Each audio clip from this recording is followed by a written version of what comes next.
Okay, can you all see this? Yes. Yep. All right. Well, you're all hopefully familiar with Interbay Yard here off of 15th Avenue West. And here's the Ballard Bridge, Salmon Bay, Fisherman's Terminal. And the particular area we're going to focus on is from this point easterly along the south edge of the ship canal.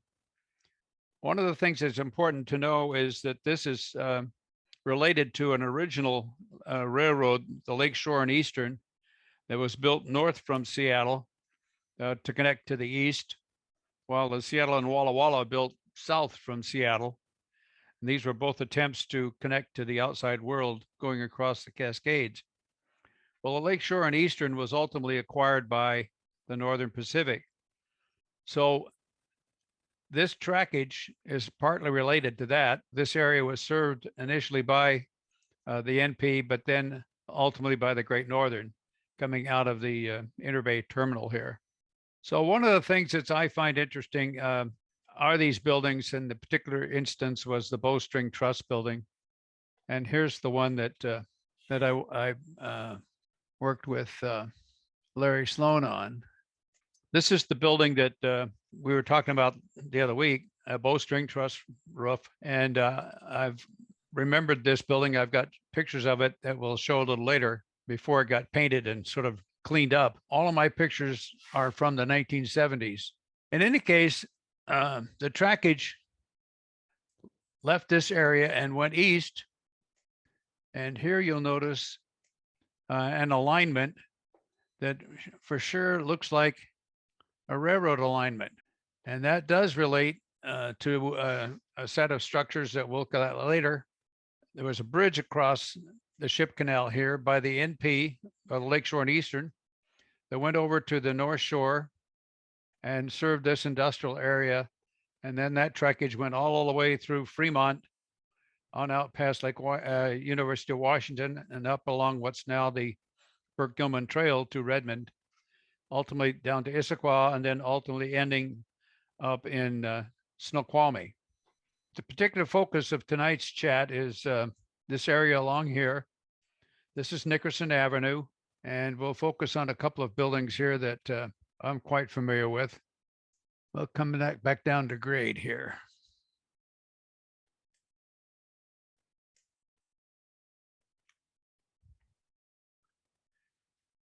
It's very interesting. I'm glad I took these pictures because several of these buildings are gone. This building is obviously still here. I've got pictures of it. And there's only a part of this building is here. This whole area has been completely cleared. This is 6th right here. And this is Nickerson Avenue up here. And the street along the right here is Ewing Street. Particular interest to me were these buildings. I was involved with them when they were called the Gray Warehouses. And these are two buildings, both with bowstring truss roofs, by the way. And then there's a series of columns here and here. And then on the side, there is a flat roof section where all of the associated machine shop work went on. I ultimately sold this to Foss Launch and Tug, and then leased it on behalf of Foss to the Metro, and they put their machine shop in that building when they were rebuilding the plant out at West Point. Anyway, the trackage came through this area right here, and you see the remnants of the industrial trackage that served the buildings here that I'll show you, and then continued on east past Seattle Pacific. And so we continue along the ship canal. In this area right here was gray stone concrete. And unfortunately, I don't have pictures like to lay my hands on real quick of this structure or a series of structures, but this was, they received sand and gravel material to make concrete pipe and that sort of thing. And quite a bit of rail traffic there. You get over here to the Fremont Bridge. The track goes under Aurora Avenue. No rail served buildings right in this area. but went all the way around along Lake Union. And quite a bit of this trackage was on low trestles. It's all been filled in now, pretty much, but it was all low trestle work right at the edge of Lake Union. And you come on down to right in this area here. We'll look at a couple of buildings over in this area here on the west side of Westlake that were rail served. And then we come over to the area of Mohi right here, the old Navy training area. And then all of this is, of course, Amazon, et cetera. And when I was working industrial real estate in the 70s, this was all light industrial buildings. And this Mercer Street, this is Valley. There was trackage on both sides of Valley. And we'll see this building here, which is some of you will recognize as a public storage building right now. But the trackage also went out along East Lake out this way. And I'm not sure exactly where it ended, but right here at the south end of Lake Union was another big aggregate plant that received gravel and sand by barge, reloaded it, and was distributed locally. Up in this area on, here's Fairview, this side, this area right here, Terry Avenue, were a number of buildings that came all the way over to Denny. And here at Denny, boy, it looks a lot different from this area. But right in here, there's a building that was rail served that you'll find kind of interesting as well. So anyway, that's sort of a lay of the land, if you please, that all of this area is now filled in with all of the tech buildings and so on, was at one time a light industrial area. So I'm going to do now a new share, and we'll get into the teeth of my presentation. So we're talking about a tour of South Lake Union and the industrial trackage there. This is that Bowstring Truss building that we first looked at. And this is what it looked like some 30 years ago, maybe 40 years ago. Always thought it was kind of an interesting building because this was plywood cladding instead of board and batten or anything like that. But interesting building from the point of view of scratch building. Bowstring truss. I think this must be 60 feet in span and would have been clear span the entire length of the building. Obviously rail served here, several rail doors. They almost all were different from each other. Well, I mentioned that this was a part of the Lakeshore and Eastern trackage originally. And here's that bridge that crossed the ship canal, a bascule bridge built in the late 1890s. And this was there when I was first working in the area. I never really paid a whole lot of attention to it, but I knew it was there because you could see the structure of the trestle work leading to the bridge, et cetera. Then one day I was down there with talking to the Foss people, and I realized that thing was gone. And what they had done, they had come through and had dismantled it. There's a photograph that we have of them dynamiting this counterweight here after they had taken all of the rest of the structure away. This is the trackage heading east, but this is looking west at that Bowstring Truss building we looked at earlier. And this is in the vicinity of Foss Launch and Tug. They did handle rail shipments here, loaded them onto barges, went out through the locks and up to Alaska. They did an awful lot of work out of this area to Alaska. This facility hasn't handled cargo on barges and so on for quite a while. And then many of you remember in a couple of months ago, they noticed that they were shutting down the shipyard, and the 120 or 150 guys that are working there are being moved to other locations or they're being retired.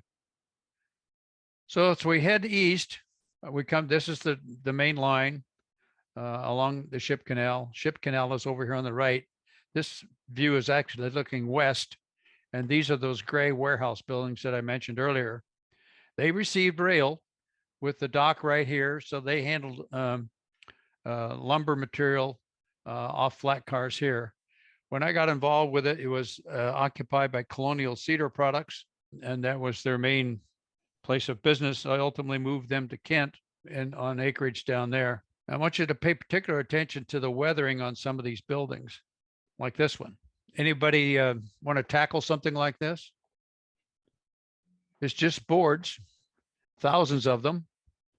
Again, the structure of this building is a roof trusses here, but columns right here, and all the way down. And then on the sides, they would have storage and so on. But the track went down the center of the building.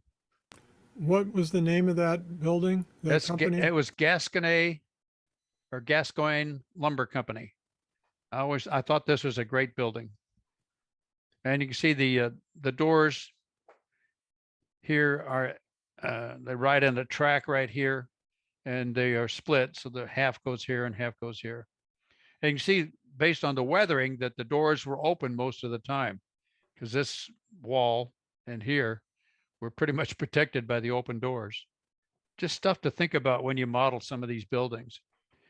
If you stand in the intersection there and turned around the other way, you'd see this building, and it had this office structure as a part of it. And that's the part that still remains from that cleared lot that we saw earlier on the Google Earth. If you look east, there's that building. And then off to the right is that lot that was cleared. And that was occupied by, and at the time I was working in the area, it was King Refrigeration. So they had two tracks in here at grade. This one served a part of the area back here. I don't know that any of that was dock high. One thing that always fascinates me about these old industrial areas is the combination of structural materials. You've got concrete block, you've got wood, you've got cast in place concrete, and often the buildings would consist of all of those methods of building as they were expanded. This a little further into the property, and you see all of the stuff that would be there. We come on down Westlake Avenue along the west side of Lake Union, and this is almost across the street from the location of the yacht basin where Sleepless in Seattle was filmed, where Tom Hanks met the young lady across the middle of the street, I guess. Anyway, this on the west side of the street, and this had rail served to it, and the dock high right here. And again, you've got cast in place concrete, and you've got brick out here. About a half block west or south of that is this building. I always thought this was really an interesting one. And you can see from the shape, the angles here, that the track came right along here. And sure enough, right there is the track. Brick building with some Art Deco elements in it. Interesting sign, a lot of weathering, and a lot of detail, industrial windows up on top and storeroom windows down below. I don't know what the business was when it was active. Around the corner, south of Mercer Street, along Westlake, was a building occupied by Trick and Murray. It was a 4-story concrete building. And on the backside, in the alley, was this trackage, which I just thought was incredibly interesting. And so if you want to build a low trestle in an urban setting, here you are. And with the planks and all of that. So here's this area. This is from a Metzger map. And by the way, if you're doing research, you can find these maps online, and they contain within them an awful lot of information about what was here, because often you'll find dimensional information. You'll find the names of some of the original occupants or businesses that were there, like this structure here. This was Boise Cascade at the time. And over here was Hugh McNiven Company, a building supply company, and so on. Here's Valley Street. And we'll come back and we'll visit this area here in a little bit. But you notice the trackage in the streets. And this is Terry Avenue. And in this area right here was a team track with a passing track and so on. And then this is that track that came across the street to that little trestle that we saw earlier. And then this was the Trick and Murray building right here. It was also occupied on the corner. And then this was Jeffco, if some of you remember that. I'm old enough to remember all this stuff. Probably a lot of you guys aren't. This was in the 60s and 70s. Here's Fairview. And on the alley behind these buildings was more trackage. And I've got a couple of shots of some of this stuff. There was Drywall Company up here. Here's Savage Lumber Company. And then here's further south. Here's the team track right here that's shown on this. So this extends further south to Denny. And this is Denny Avenue right here. Terry Avenue Freight House is right here. But what's always intrigued me is this trackage in the street with the diamonds here and this one at one of the streets. We'll see that in a minute. And then trackage along the back sides of these buildings. 13 coins is right here. So this is about a 4-story building. We'll see it from the alleyway here. The main part of the building accessed from the back side was a bakery. And we'll see how that played into the type of traffic that came in and out of that area. So this is one of the shots of that alley, one of the alleys. As you can see by now, things are pretty well deteriorated. And but you can still see evidence of the trackage that was there. Dock high door here. The building had angles on it as the tracks curved around, and you had different elevations here. And again, look at the mixture of structural materials here on these buildings. One of the other things that intrigues me is the street trackage. In this case, they've got the guardrails on each side, inside, and then brick covering the ties. And this would allow them to deal with the unevenness of the ties. And then if they had to maintain something, they could easily pop the bricks out. And then here's the main track coming down the center of the street. Here's another building. There was trackage along here and served this dock high door on this building. And here you see the evidence of a diamond. We'll see this in a little more detail shortly. Again, notice details on buildings are kind of fun. The conduit on the outside of the building for power. And then you notice here on the top of this building, this is for an elevator. And these older buildings like this had elevators big enough that you could put a vehicle on it, a car. They could access all of these floors. Another type of construction, casting concrete with the pilasters here. You can see the evidence of the framing for the forms for the concrete is still visible on the face of these buildings. And then they were often just left to weather concrete, or a lot of times they painted them. But this is nothing but a bunch of doors. This is, I think Ducky's was the last tenant in there that I saw years ago. So this is again along that street, but here's one of these diamonds. There were at least 2, maybe 3 of these in this corridor. One of the other details that I find interesting in these locations are how they dealt with turnouts. They had to protect the points somehow from the wear and tear of heavy trucks and so on. So often you'll find these covered with planks. And then over here is the switch machine. So this is something you could just imitate, was a plate that was hinged, and they would pop this thing open with a pry bar, and inside was a mechanism similar to the hand throws that we use today. Again, the diamond trackage along the backside of these buildings.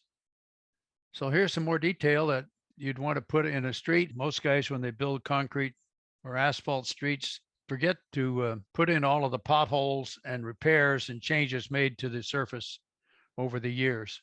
The challenge of this area is when the crew would be bringing sets of cars in and to replace empties that they'd take out, was that there was no passing track. So you'd have to have your train organized so that cars would be on the correct end of the locomotive. The locomotive would probably be in the middle of the turn that occurred here. And you see here up here at this area, this is Mercer Street right here. And there's this multi-story building. And what do you see there? Tank cars. Those tank cars were delivering syrup, dextrose, and so on for the bakery. And they would also receive boxcars for other supplies that loaded in on that side of the track. What I find interesting, if you were going to model this, this could essentially be your back wall of your layout, and these would just be building flats. And so you could assign to any one of these buildings any number of different industries, whether it was furniture or hardware, or in this case, a a bakery, just a whole variety of industries that you could ship in and out of there. And I like this little detail here of the trailer set back into the building. Obviously, they had to do this in order to clear the track because this was built after the track was in there. And there's another shot on one of those alleys with the track work still in place, but obviously going away quickly. And this is looking north toward Lake Union. Again, more of the trackage, track here, dock high door, all kinds of details on the backs of these buildings, alarms, lights, and so on.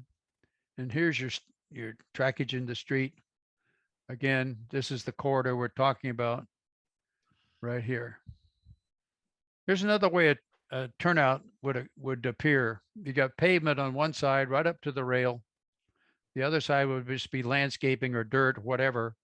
And then nothing, no ballast or anything apparent in the middle, although the ties were, the dirt was just right even with the tops of the ties.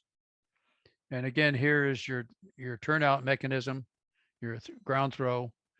Here the cover is missing, but you can see some elements of that. These were fairly common in the industrial areas, including all that stuff down by Boeing Field and so on. We'll get another look at this street here in a second. Again, another turnout and with a little detail here, a board right along the side here to keep blacktop here from completely being torn up by the action with the turnout here. And then we're going to look in detail at this building here. Who can tell me what that is? Anybody? Seattle Times. Seattle Well- Times about 6 blocks south of this.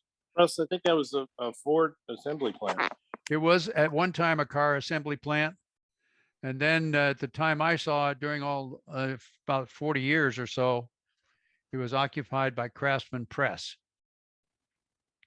And now it's a public storage. Here is what you'll see today. Beautiful Art Deco construction, big steel framed windows for letting a lot of light in. And right across the street, this is a modern, I think this is one of the local hotels. Here it kind of gets interesting. This is Fairview. That's Mercer Street right there. And here the trackage winds across the intersection, angles into the building here. There's several sets of buildings as part of this complex. So here's a nice detail. If you want to model something like this whole intersection would make a great diorama in several scales. Beautiful ironwork. Track came right through here. And here's your track inside coming down. It served the dock high loading over here. And then there's another set of rails that comes right along here. I believe it's true. I have no proof of this other than that the people who told me I think were credible, is that Craftsman Press, of course, would have used an awful lot of ink. My understanding is that there was an 8,000 gallon tank car buried here. They just lifted the tank off of the frame of the tank car and left the trucks and so on to the side and buried it right here. So again, a lot of detail. A lot of the windows that would have been windows originally were blanked, filled in with brick, fire escape, the big glass blocks for light, steps going down to the basement, a small dock here. This the other side. You can see the dock doors here, the rail in the pavement. I'm not sure why this structure is set up like this. There may well have been a second story right here and that could easily have been to house the mechanism for an elevator. So here's a collage of those pictures, which I'd be happy to share this with anybody that's interested in modeling any of this area. I can send you a link to any of these photographs or all of them, plus several others that I have. I think this would be a challenging building to do, but it'd be a contest winner probably. Here's your entrance in through this gate, but they got crossbuck right here. I thought that made a lot of sense, I guess, but obviously when they would be moving trains across the street, they'd have guys out flagging traffic, because even back in the 70s, Fairview was a fairly busy street. Then I included this at the end, just as a suggestion about how you might do some detail work on some of your foreground trackage. I'm not sure that they could always keep the cars on the track in this area. But look at this guy. The tie plates, hardly any of them are really attached to anything. So how would they keep this engaged? But I think this would make a marvelous model. And here you can see the track came over to serve this building. And here you see evidence of track that was at one time there. And there would have been a turnout right here to feed back this way. This is a very typical arrangement for trackage in industrial areas. You'd go in one way and back. One of the challenges that I've faced in operating on some larger layouts is how do you switch these areas? Because you've got to, in one particular case in Houston, a guy had a layout where if you were trying to switch a car here, you had to go in here and then back and pick it up. The problem was he often would have a car already here, which was serving this building. So you'd have to get that car out of the way before you could get in here to get this guy out and then pull him out, back him out, put him back in your train. The problem is the distances here were incredibly tight. So you could probably spend a half an hour here moving two cars. All right, well, that's the last thing I've got here to share with you. I'm happy to answer any questions or interact with any of you on any of these issues. Here you can see downtown. This is how close all this is. As some of you may know Ray Wheeler. I understand that Ray actually was an engineer in this area and did drive trains. Brakeman. Yeah, brakeman. Pardon? Brakeman. He was a He was brakeman. a brakeman. Okay. Yeah. But he would be quite familiar with this area. I've never interviewed him though about this. Yeah. But that'd be kind of fun to do. Yeah. How far south did the tracks go on the Terry Avenue branch? To Denny. Here in this detailed Metzger drawing, here's Denny. You can see the track crossing Denny right here. And it served a furniture distributor right here. The track went into the end of the building. Outside of the track went on into the building. And so the wall next to the track was all big glass windows so that they let light into the loading dock on the inside. But it was an inside dock high loading situation. Was that Craftsman Press? Pardon? Was that Craftsman Press? No, this was the furniture company south of Mercer Street. Oh, okay. So is that the one called Volker Furniture? It could have been Volker. Yeah, okay. It was a brick building, nice cream colored brick building. The crossing of the street was quite severe because of the grade. The track, of course, was pretty flat, although it was actually heading up grade into this building. But the pavement made a pretty sharp vertical curve right there. You didn't want to take it too fast. But now they've paved over the track. Track's probably 3 feet under the pavement. So there's all kinds of stuff underneath blacktop there. Good presentation. Good presentation, Russ. What I really appreciated is the use of the diamonds in the small approach to get to either the north or the south end of a siding, and also the in-ground switch machine. How do they control the switch, the turnouts, the switches? Well, with those ground throws, you remember?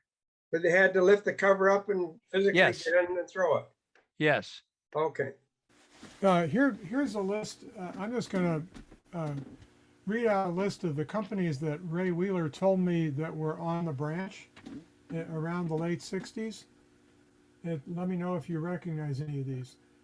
You already talked about the Terry Avenue Freight House, and he said it had 2 tracks, which I think is on your map. Right. Right. And then there was Ritchie Holland Candy Company. Okay. Washington Books. Don't remember that one. And Craftsman Press, of course, you talked about. And one of the bakeries was called Seattle Pies. Yes. And Volker Furniture. Okay, can you see this guy again? Volker, yes. Yeah, here's Terry Avenue. Yeah. And here's the freight house. So there's track on the upside of it, and then the 2 tracks down below. Oh, yeah. So this street was elevated above the parking lot of Terry Avenue Freight House. There's probably an 8-foot drop or so right there. Savage Lumber, I think, was on your map there. Savage, yes. Yeah. Belknap Glass, Okay, and then you mentioned Foss Tug and Barge yes, and Greystone Concrete. And right. then I have U.S. Plywood Co. But is that a more recent? Well, U.S. Plywood, I don't recall on this trackage. It was a location on the north side of the ship canal out. Near Interbay. Oh, I'll bet you that Bowstring Truss building was back Yeah, then was the U.S. Ply. that's what I'm thinking. Yeah, that's what he Yes, said. Yeah, and when you go by there now, there's a bunch of refrigerator cars there. yes. So that must have been converted to a There's frozen food there's warehouse or several big something. fish processing Yeah, operations there. yeah, okay. Yeah, I mean the variety of traffic that you would have on this branch was incredible. So you had tank cars, open gondolas, dropped in Yeah. gondolas, flat cars. So, yeah, so that's what I do. I have a single track, and I have all of those different industries I just read to you, Ah, and I have cars billed to all of it. So we've got ink going in there, and we've cement and all kinds of stuff. It's like a team track on steroids. here's one of those diamonds. This track work here was very interesting, right across from the Terry Avenue Freight House. But again, these old maps are really helpful for researching. And again, you've got a lot of dimensional information on some of these. And these plats typically, keep in mind, were 60-foot lots or 30s by 120 typically. Yeah, where do you think the nearest runaround track was? That's a good question. I think right here. You said there's a turnout here at the very Oh top. yeah, Right here is a passing track. yeah. And I think that was it. I don't remember seeing anything else that had a double-ended siding. These were all That stubs. that's in a great location right next to the freight house there. Oh yeah. Well, Yeah. this was a pretty active area. Years ago, I went back down there, 15 years ago now, to get another look at this area because I was interested in seeing what track work might still be there before that, because this was when they were starting all of the redevelopment of the area. And right, all of this was a great big hole. It must have been 40 feet deep as they were getting ready to build one of those tech buildings. So this is the home of Amazon, but yeah, I'm glad I got these pictures. Now, it's very interesting. I'm sure Mohi and some other collections have got quite a bit of information on this area, but I'm not sure who did much chronicling of some of these industries.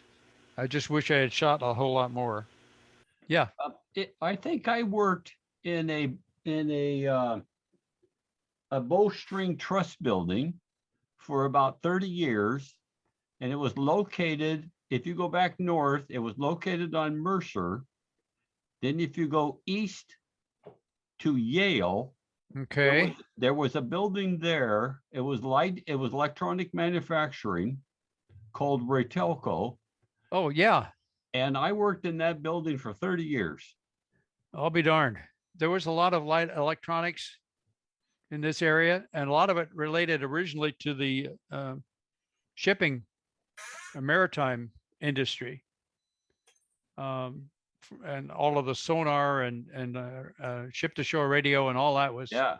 very much And- involved in the area along the ship canal around And Lake Union. I started there in 1970, Ah, but I don't recall any rail traffic being in this Oh. particular area by the freight house or any of that stuff. At there was that nothing time. on the east side of Fairview except for the Craftsman Press building. No rail crossed that area, Okay. and because you were starting to go uphill quite a bit. Yeah. Yes, it does Toward- rise there. Moralco is a company over near Interbay. I did some research for the industrial community in terms of zoning, and the point we tried to make to the council there at the Moralco was a major employer in the Interbay area or Salmon Bay area. And they had 110 suppliers that they were interactive with that were really critical to their ongoing business. And so what the whole argument was, once you start removing some of those key components of supply, you change the basic nature of the businesses that can survive. And that was during the 70s when a lot of this transition was starting to occur big time. And pretty soon they were gone. They just couldn't function without a complete network of suppliers. Yeah. Yeah, I wanted to ask you if you knew how the streets, the history of the streets, was it all brick at one time and then they kind of came in piecemeal and put in asphalt? Or I think they were mostly asphalt with the brick near the rail. So some of those were actually cobblestone streets. You'll find some old cobblestone underneath the asphalt in some of these areas. Then I think some of them were actually concrete. They did an awful lot of concrete paving in the 20s in a lot of urban areas. I see. Oh, But they would put the brick along the rails because the trackage tended to want to move. And it enabled them to maintain it pretty well. for dimensional stability then. Yeah. Function. Okay, Hey, thank you. Russ, I can add something to that. Yeah.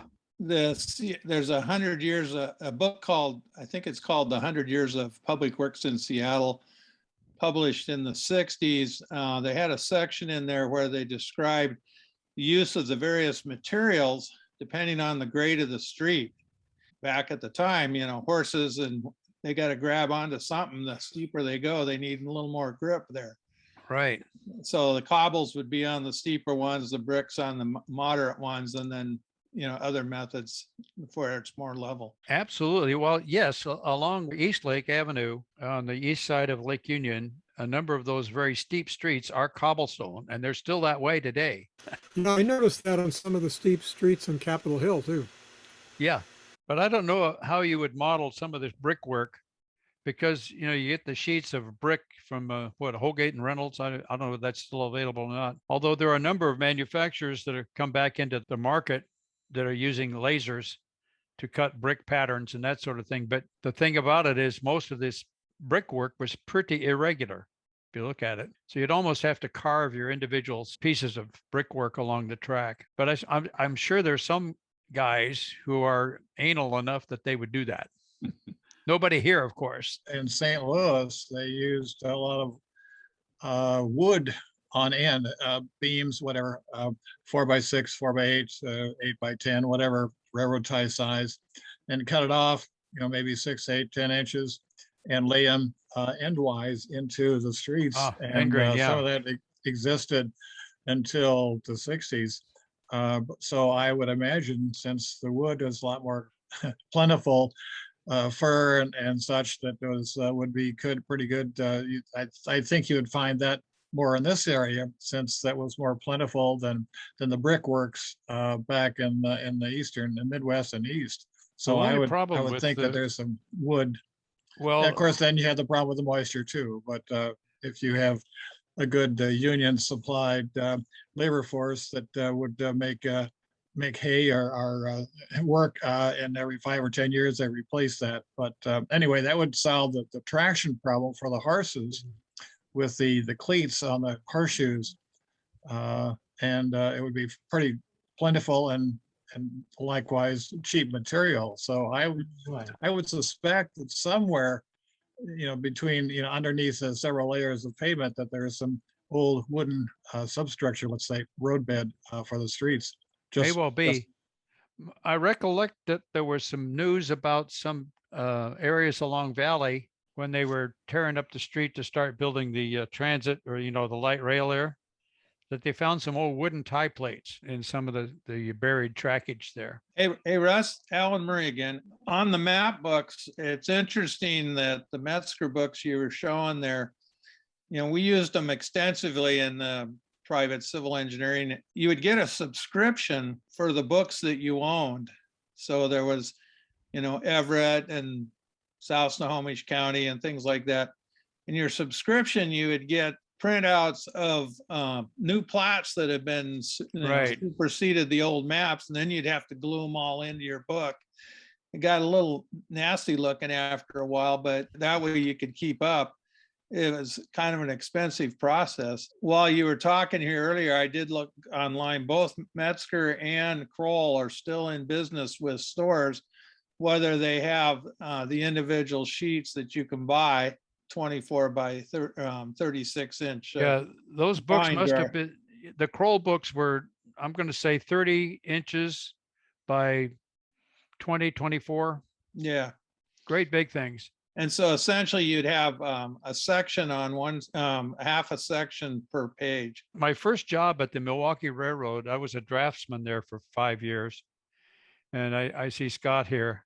I worked with his dad, for his, not his dad, his grandfather. My first assignment was keeper of the map case. And we had all of the old railroad maps of the Milwaukee and actually several other railroads there on huge big sheets on a scale of 1 inch to 100 feet. So there was an awful lot of detail available on those maps. And they were fairly accurate with regard to the dimensions on structures and so on that showed. But the Kroll maps were an indispensable tool of anybody in the real estate business. But Alan's right, they had to be updated periodically. It sort of felt like a stamp collector. Anybody interested in building an industrial layout? I mean, I can't imagine something more fun to build along an 18-inch deep shelf layout around a big room. You could spend your whole day trying to switch the area. Russ, my layout that I'm building now of the Othello area in Eastern Washington, that's going to be fairly industrial. It's not going to be a whole lot of mainline. Of course, if you're modeling East Coast, some of those street track work were quite crowded, and they often went around some pretty sharp curves to the point where the engine, if it was a dockside steam switcher, an 040, or an electric unit, they would have poles that hooked into the coupler of the locomotive and then into the coupler of the car they were moving, sort of enable them to get around really sharp curves. Russ, would you be willing to do a presentation like this, similar to this, south of downtown? Oh, yes. Seattle? I've got a lot of photographs of the area along Marginal Way South, First Yeah. Avenue South, 6th Avenue, Yeah, Airport that'd be Way. interesting. Yeah. A lot of people don't know, but Airport Way is the alignment of the original trackage into the area with the NP, Union Pacific, OWRNN. Some of that track work is probably still in the original alignment. You all remember the old Sunny Jim building along Airport Way. You can still see some of these buildings, but they're disappearing rapidly. So hopefully some of you've got some of them in some of your files. I'd like to see some pictures of that Sunny Jim building. I can tell you that. I think that'd be cool to see. I have some, yeah, and understand that it burned. It was an incredibly interesting brick building, Spanish type of architecture. The same thing's true of the Rainier Brewery. If you get up close on the Rainier Brewery building, you'll see that it was added on to many, many times. And the brickwork, very interesting brickwork. And lots of different elevations. So what's one of the fascinating things about these old buildings is that they were added onto in sort of a hodgepodge way.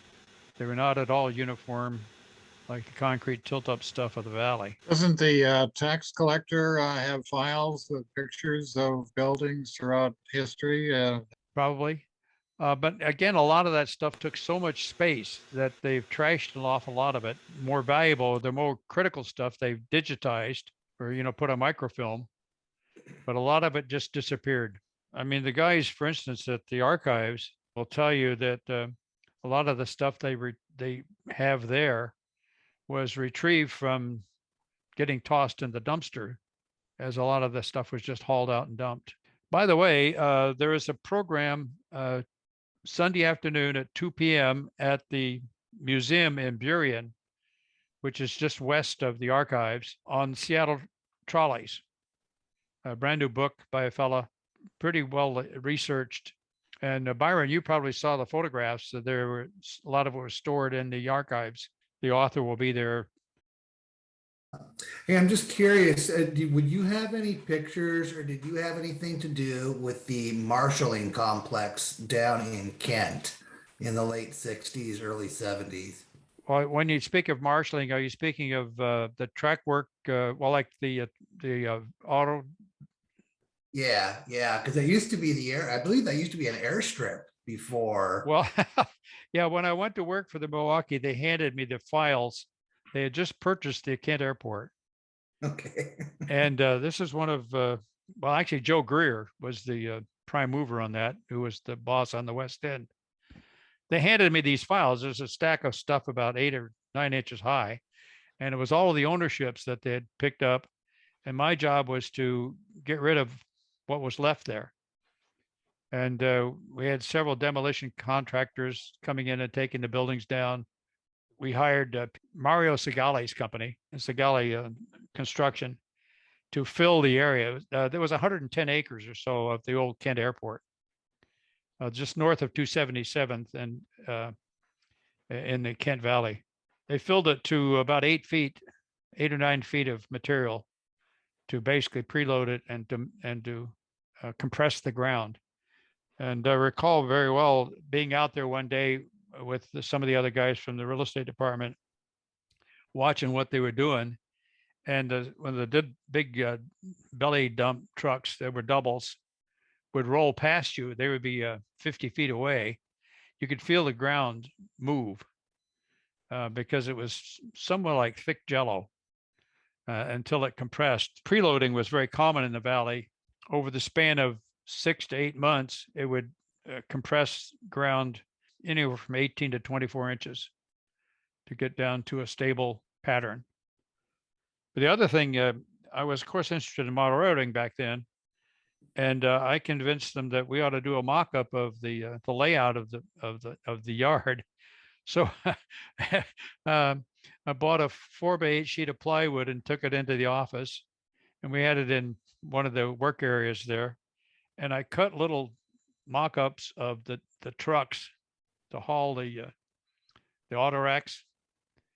And what we determined was that the turning radius there off of 277th wasn't adequate. They had to redesign the access into the yard. But we did that to freeze out the Great Northern. They couldn't get access to any of that auto rack business for years. And we had Chrysler and Ford, I think. And then, of course, Union Pacific has got all that now. Did you haul the auto racks empty back to Michigan, or were you able to get import vehicles on them? I think they shipped imports back east. So there wasn't a backhaul. I mean, it was. Yeah, that's a good question. Fantastic. I do recall some of that, but I don't remember at Kent there being any kind of a big marshaling facility for the autos, or the Japanese autos. What I'm wondering is because Milwaukee had trackage rights up at Pier 9091 in Seattle. Well, they may well have loaded them there then. That So would make sense. What I'm wondering is I could bring empty auto racks in from Kent There you go. and have them switched by Milwaukee switchers at Pier 9091 on GN trackage. Yeah. Why not? Cool.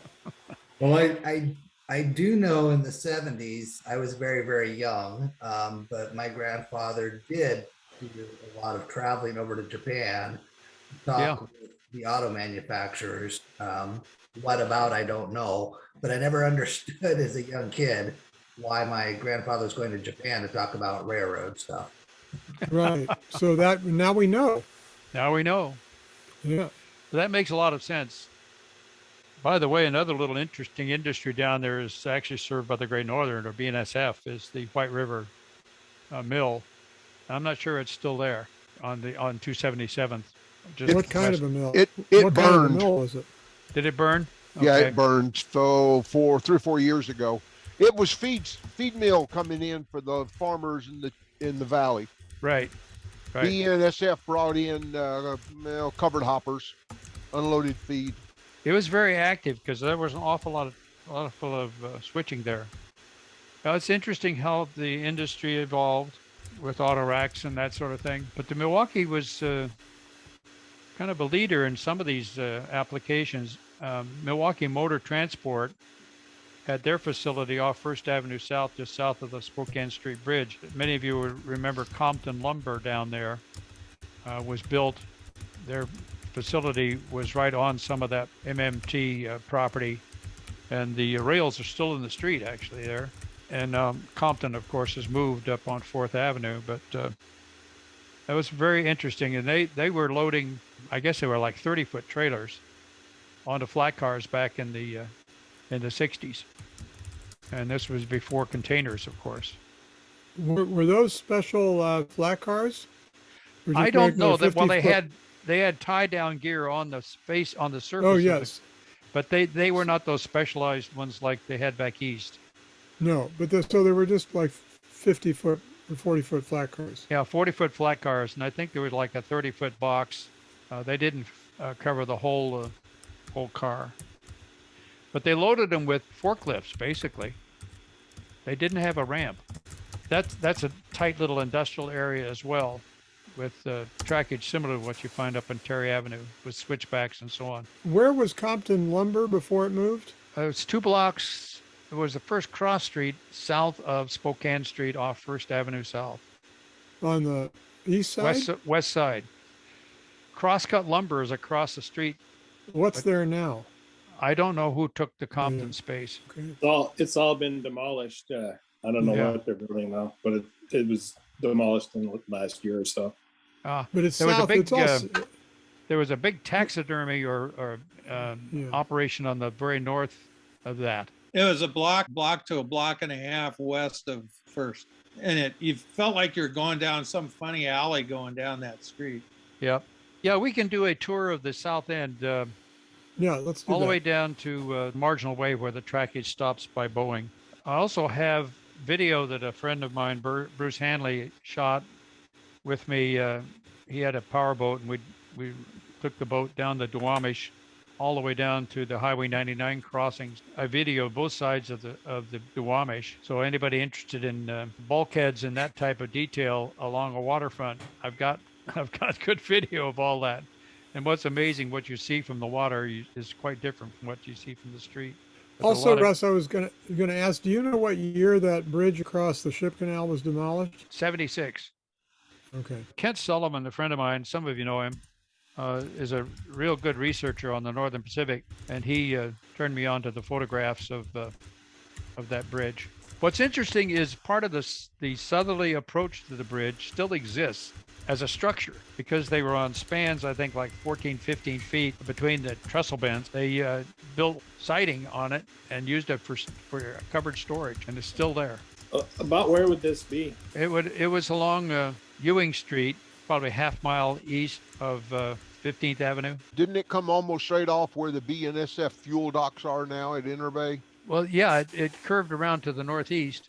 There was a cover shot in Seattle Magazine Pictorial back in the 70s that showed the piling still out on the south side of the canal where that trackage went across. Yes.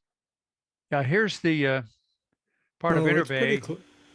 And this is what Burr's working on right now. This is the sand towers. Right, that's right. That's Dave's working on it, but yes.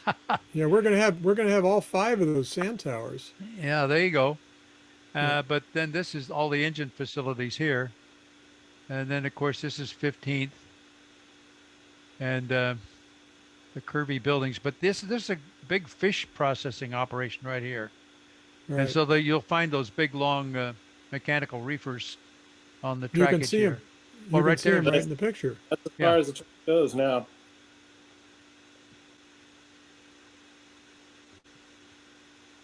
There they are. I did a lot of real estate with Foss, and I worked like the dickens to get them to buy this stuff along Nickerson here. Between Nickerson and Ewing, they didn't want to do it because it was not related to the maritime business. But I thought, what a great place to build a bunch of condominiums. You were going to show us the trestle going across, Russ? Oh, here's the, you Or can where see it the was? alignment of it here. Okay. And that storage area that I was describing was somewhere right in here. Maybe it's gone now. Yeah, I think it's gone now. Yeah, this is that alignment where those boats are right now. And this is on the south side of the canal. And here's a little different shot of it. Any other questions? It's a lot of fun. I could spend all night talking about this, guys. Just say thanks. Thanks, Russ. I was really interested in this. I researched it, but it was mostly older information, maybe the 20s or something like that. So it's kind of interesting. Oh, I had a question for Dennis. Did you say you were working at Meralco? At Ratelco, Ratelco. Yeah, Ratelco. Oh, sorry. And that was a electronics supplier? Yeah, we were a manufacturer there. Of what kinds of stuff? Well, mainly DC power equipment for the telephone, utility networks, cell site backup power. Yeah, okay. Russ, you said something about Meralco and Salmon Bay? Yeah. How did you spell that? It's Maralco. Meralco. And what did they make? All kinds of ship stuff, ship's gear, everything that dealt with purse seiners and all of that. Big winches, the big structures to handle the nets, plus an awful lot of shipboard gear, just an immense variety of things. One of the things they had a problem with was outside storage. City zoning didn't want them to store stuff outside in any proximity to any residential. The problem is all of that area has an intermingling of residential and light industrial. Right. Was that company west of Fisherman's Terminal? South and west, yes. Another company I didn't bother to show the photographs was Time Oil, was out there to the west, right near the locks on the south side of the ship canal. There's, by the way, at least there used to be a Coast Guard station there where they maintained all the buoys and equipment like that. And what do we know about what Time Oil did? Well, they were a distributor. I'm not sure about the movement of the material. Whether it came in on barges, might well have, from like Point Wells, for instance, but they distributed all over the Northwest from that location. So, Burr, do we expect to see some of these buildings and businesses show up on your layout? That's affirmative. I think, we ought to do a contest where guys would do an industrial, the idea would be an industrial building at least with 2 dock eye doors. I mean, build some parameters about what we would require in the contest. A little diorama like 18 inches long and 14 inches deep, so that you'd have enough room to build a credible building with a spur track to it. Well, the worst thing about this presentation was it drew my attention to the fact that that bridge across the canal wasn't taken down till 76. And I'm supposedly modeling 73, which means I have to figure out how to work that bridge in somewhere. You're going to have to add that bridge. I know. There you go. It's bad news. I'm not going to sleep tonight because of this. And then, Burr, you're going to have industry on the other side on the north side of the canal. That's right. I That's see terrible. another room being added to your It's terrible. I'm going to have to demolish the foundations. Is the little Ballard Terminal Railway still operating? I think so. There's still an aggregate concrete business there. Lakeside, Salmon Bay Sand and Gravel. Yeah, and then there was a paint company there. I want to say Olson, but I don't think that's correct. That handled a lot of paint material and so on. But then on the other side of Leary Way was Olympic Stain, and I actually sold that property for PP&G to the Rudd Paint Company. I've got some decent stories about that. You mean there was a paint store a paint company in addition to Olympic Stain? Well, Olympic Stain had a distribution facility there where they would blend some stuff. There was also a paint company. Well, Olympic Stain was a paint company. Oh, they were the paint company. Okay, good. Yeah, they surplused the property. They put it on the market. I got it listed. I beat Grubb and Ellis out because I knew how to make drawings on my computer. Oh, great. Sold it to the Rudd Paint Company. They were on Elliott, and to move them there. Long story short, it took them almost 2 years to get their occupancy permit because they were building one of the largest aerosol paint packaging facilities on the West Coast. The Seattle Fire Department didn't have any technology in terms of how to deal with that. So Rudd had to basically train a cadre of people at Seattle Fire Department how to fight a fire if they had one. What year was that roughly? Would have been the middle 70s, late 70s. Okay, good. I'll They just had all call it kinds of problems Olympic with the Stadium. site because they had a lot of contamination from mineral spirits and stuff like that on site. Well, Olympic Stain had its fire problems over the years too, Well, I'm sure they did. Spontaneous combustion. Well, yeah, but the big thing that turned this guy onto this property from Rudd was that he had a collection of Corvettes that had never seen the road. He had like 14, 15 Corvettes of all years. And in the complex of buildings there was a long shed building that was like 25, 30 feet deep and 18 feet high. And he could put all of his vehicles in there, safely keep them out of the weather. But yeah, a lot of that track work is still there off of 14th Avenue. Well, did you all know that the original Bridge 4, the big bascule bridge on the BNSF, there was originally a swing bridge in the alignment of 14th Avenue that went across the ship canal. This was before the ship canal. That was prior to the existing bridge today, right? Yes. When they put in the locks, they were building the bridge number 4. One of my friends in the Historical Society here in Newcastle's got a really good presentation on that. It's interesting because the bridge on the NP was bridge number 4, and the bridge on the Great Northern was also bridge number 4. So I'm assuming from Seattle, 1, 2, 3, 4, they were all basically the same bridges until they got to the ship canal. No, the same water crossings. Yeah, same water crossings. But yeah, 14th Avenue was the alignment of this original crossing of the canal. But then 14th Avenue, if you know north of Leary, is a street with a parking in the middle between the two lanes, north and southbound lanes. Oh, yeah. And Bardall Products had their distribution facility up there along that street. There was a lot of stuff on the north side of the canal, all the way up past the University of Washington. What I find confusing, modeling 1973, is I know the Great Northern switched that whole Ballard side, but what did they do with the NP branch? I mean, when did that all change over? In terms of operations, the NP wouldn't have needed to go across that bridge if the BN could just switch it from Ballard. I don't have any idea of the relationships between the railroads at that time because that segment of the NP trackage would have been basically isolated. Right. Now, there is a picture I've got in one of my books of the Empire Builder coming through Fremont as they diverted the train around Lake Washington on that line because the bridge was not operational. No. Oh, Burr. That's cool. I don't know whether any of you remember the old buildings on Fremont along the trackage as it was there, but it was very interesting. The track was just rough as hell. Yeah. And irregular as all get out. But this picture of this Empire Builder, very interesting because you can see that the alignment of the cars was not exactly straight. Yeah. As it moved through there.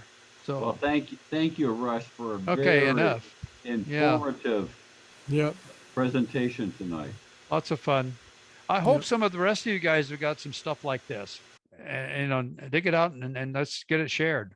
Thank you very much. Oh, you're welcome, Dennis. Thank you, Dennis, for doing this tonight. Well, thank you. Have you seen Fast Tracks are coming out with a series of diamonds? I haven't seen that, no. Yeah, Google their site. They've already got the 90-degree out, and I think they've done the 45. They're going to build them down to, I think, 18 degrees, which is maybe that's what it was. Very tight. Yeah. And these aren't jigs anymore. They're actually making castings of the frog. Yes, well, they're building the components. So a diamond would have like 6 different castings with all the detail on them and so on. And then they all interlock to make correctly aligned diamond. With all the correct gaps and.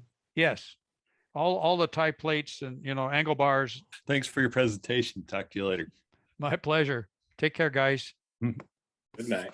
Yeah, Thanks, good night, Russ. everybody. All right, guys, I'm out of here. All right. Happy Thank holidays. you, Russ.